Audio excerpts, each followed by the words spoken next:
Hi, this is Regina White Favors with Favors Film Analysis. So I want to extend the strategy case study for reviewing The Town. This is more or less a critical thinking opportunity.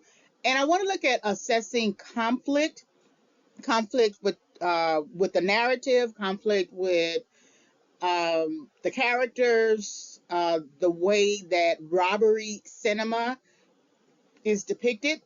So this will give us an opportunity to think about how the director, Ben Affleck, presents conflict, how he acts within the narrative as a main character named Doug, and his relationship with James, as well as the other characters.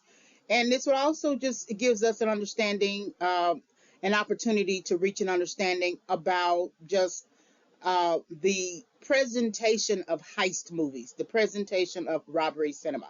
So this is Favors Film Analysis, assessing conflict in the town, which showed in theaters 2010. And you can visit www.favorsfilmanalysis.com for more access to critiques and reviews. All right, this presentation is subject to fair use. So Doug has stalked, in a sense, but we would call it surveillance. Claire, she's actually in the laundromat. And so this is the visit, watching conflict. And now um, this is Doug's perspective, whereas we saw with Claire lying on the floor, that was her perspective. So he's been sort of watching Claire for a while. He knows her address because of the ID card, the driver's license, but he hasn't approached her or anything like that. This is his first time approaching the conflict, but he doesn't make himself known. He doesn't say hi to anybody.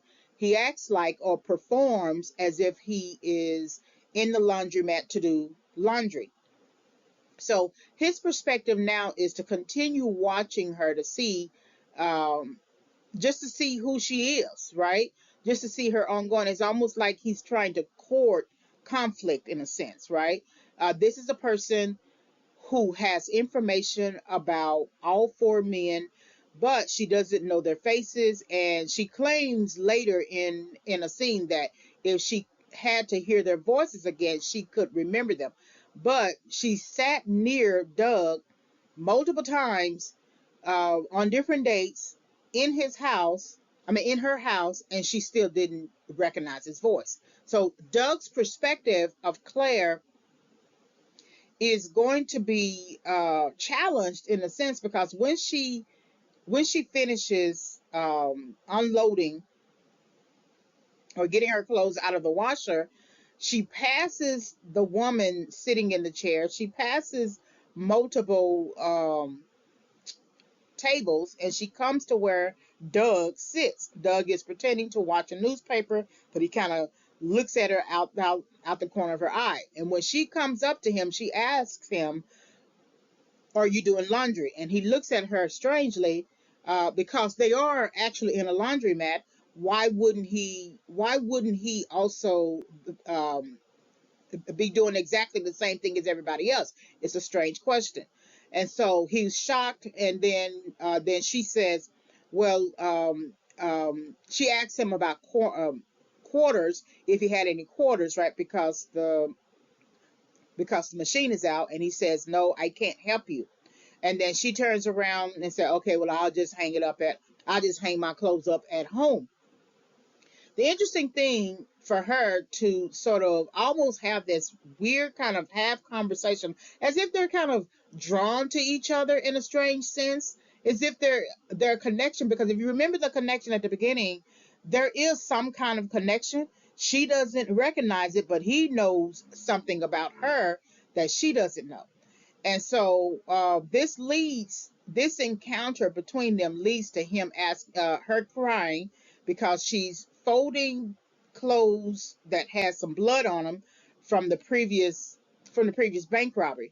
And so she's triggered. She's not triggered by his voice. she's triggered by the blood that's on the collar of her shirt. And then he tries to console her. So somewhere in him, he's triggered.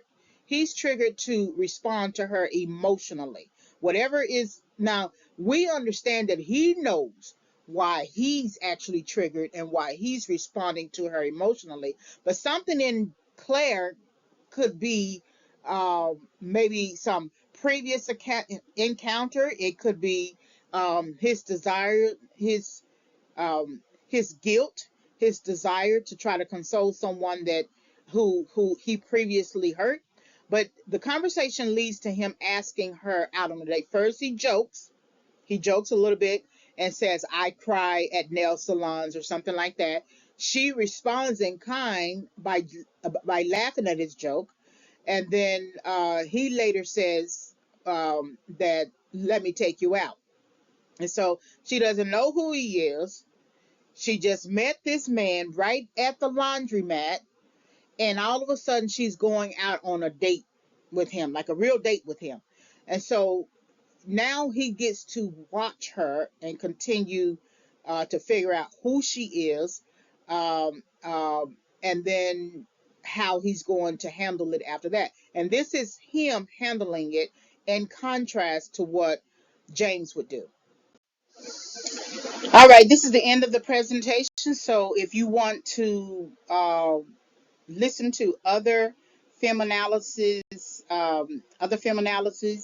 just visit www.favorsfilmanalysis.com. Thank you very much for listening.